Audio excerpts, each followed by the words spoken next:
Devikaskitchenrecipes സ്വാഗതം. ഇന്ന് ഞാൻ ചപ്പാത്തിക്കും പൂരിക്കും പറാത്തയ്ക്കും ഒക്കെ കഴിക്കാൻ പറ്റിയ നല്ല ഒരു സൈഡ് ഡിഷ് റെസിപ്പി ആയിട്ടാണ് വന്നിരിക്കുന്നത്. പനീർ വെച്ചിട്ടുള്ള ഒരു ഡ്രൈ മസാലയാണ് ഉണ്ടാക്കുന്നത്.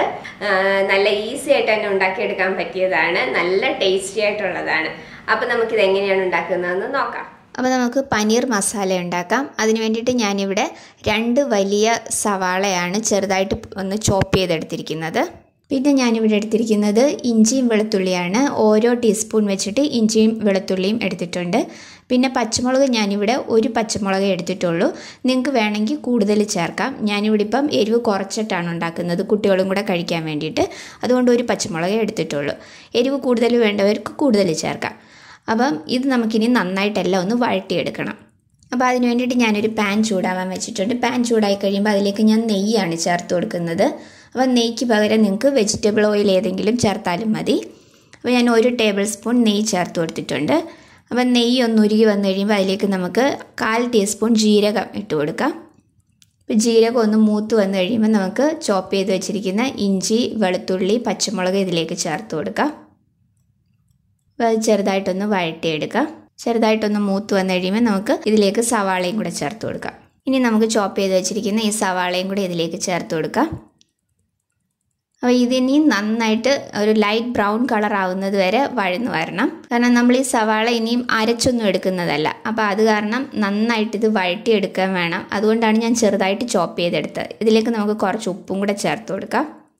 നമ്മൾ അരച്ചെടുക്കുകയാണെങ്കിൽ സവാള കുറച്ച് വലുതായിട്ട് അരിഞ്ഞിട്ടാലും മതി. ഇതിൽ നമ്മൾ അരച്ചെടുക്കുന്നില്ല. അത് കാരണം നന്നായിട്ട് ചെറുതായിട്ട് ചോപ്പ് ചെയ്തെടുക്കണം. ഒരു ലൈറ്റ് ബ്രൗൺ കളർ ആവുന്നത് വരെ നമുക്ക് നന്നായിട്ടൊന്ന് വഴറ്റിയെടുക്കാം. ഉള്ളി ഒന്ന് വഴന്ന് വന്നതിന് ശേഷം നമുക്കിതിലേക്ക് പൊടികളൊക്കെ ചേർത്ത് കൊടുക്കാം. ഇപ്പോൾ നമ്മളുടെ ഉള്ളി ഒന്ന് നന്നായിട്ട് മൂത്ത് വന്നിട്ടുണ്ട്. ഇനി ഞാനിതിലേക്ക് 1/4 ടീസ്പൂൺ മഞ്ഞൾപ്പൊടി ചേർത്ത് കൊടുക്കുകയാണ്. 1.5 ടീസ്പൂൺ മുളക് പൊടി, 1 ടീസ്പൂൺ മല്ലിപ്പൊടി, 1/2 ടീസ്പൂൺ ജീരകപ്പൊടി. ഇത് ഇത്രയും കൂടെ ചേർത്ത് ആ പൊടികളുടെ പച്ചമണം മാറുന്നത് വരെ നമുക്ക് നന്നായിട്ടൊന്ന് വഴറ്റിയെടുക്കാം. പൊടികളുടെ പച്ചമണം ഒന്ന് മാറിക്കഴിഞ്ഞിട്ട് നമുക്കിതിലേക്ക് തക്കാളിയും കൂടെ ചേർത്ത് കൊടുക്കാം. അപ്പോൾ ഇനി നമുക്കിതിലേക്ക് തക്കാളി ചേർത്ത് കൊടുക്കാം. ഞാനിവിടെ ഇപ്പം ഒരു മീഡിയം സൈസിലുള്ള തക്കാളിയാണ് ചെറുതായിട്ടൊന്ന് ചോപ്പ് ചെയ്ത് വെച്ചിരിക്കുന്നത്. അതും കൂടെ നമുക്കിതിലേക്ക് ചേർത്ത് കൊടുക്കാം. അപ്പോൾ തക്കാളിയും കൂടെ ചേർത്ത് എല്ലാം ഒന്ന് മിക്സ് ചെയ്തതിന് ശേഷം നമുക്കിതൊന്ന് അടച്ച് വെച്ച് 2 മിനിറ്റ് ഒന്ന് കുക്ക് ചെയ്യണം. ഈ തക്കാളിയൊക്കെ നന്നായിട്ടൊന്ന് വെന്ത് ഉടഞ്ഞു വരണം. അപ്പോൾ ഇനി ഞാൻ ഇതിലേക്ക് ഒരു 1/4 കപ്പ് വെള്ളവും കൂടെ ഒഴിച്ചു കൊടുക്കുന്നുണ്ട്. അതും കൂടെ ഒഴിച്ചിട്ട് നമുക്കിതൊന്ന് അടച്ച് വെച്ച് ഒരു 2 മിനിറ്റ് ഒന്ന് കുക്ക് ചെയ്യാം. അപ്പോൾ പിന്നെ വെള്ളം വേണം എന്നുണ്ടെങ്കിൽ പിന്നെ ചേർത്ത് കൊടുത്താലും മതി.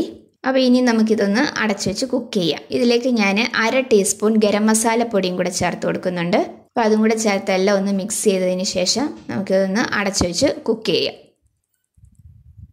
ഇപ്പോൾ 2 മിനിറ്റ് കഴിഞ്ഞിട്ടുണ്ട്. നമ്മുടെ തക്കാളിയൊക്കെ നന്നായിട്ട് വെന്ത് വന്നിട്ടുണ്ട്.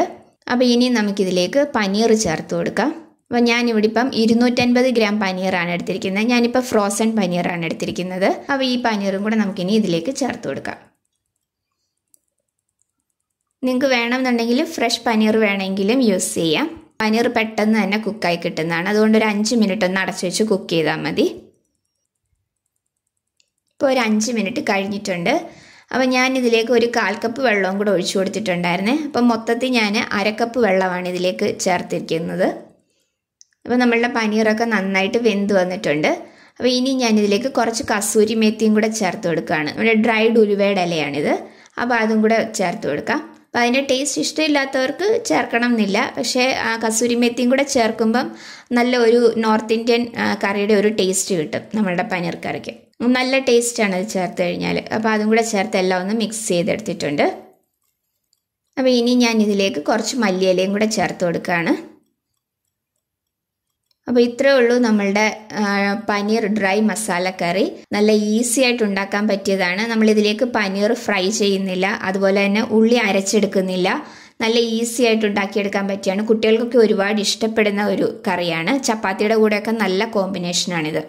അപ്പോൾ എരിവൊക്കെ നിങ്ങളുടെ ഇഷ്ടം അനുസരിച്ച് വേണമെങ്കിൽ കൂടുതൽ ചേർത്തോണം. കുട്ടികൾക്കൊക്കെ കൊടുക്കുന്നതാണെങ്കിൽ എരിവ് കുറച്ച് ചേർത്താൽ മതി. അപ്പോൾ എല്ലാവരും ഇതൊന്ന് ട്രൈ ചെയ്ത് നോക്കണം. ട്രൈ ചെയ്തിട്ട് നിങ്ങളുടെ അഭിപ്രായം എനിക്ക് കമൻസിലൂടെ അറിയിക്കണം. അപ്പോൾ വീഡിയോ ഇഷ്ടമായിട്ടുണ്ടെങ്കിൽ ലൈക്ക് ചെയ്യാനും ഷെയർ ചെയ്യാനും സബ്സ്ക്രൈബ് ചെയ്യാനും മറക്കരുത്. അടുത്ത വീഡിയോയിൽ വേറൊരു നല്ല റെസിപ്പി ആയിട്ട് കാണാം. താങ്ക്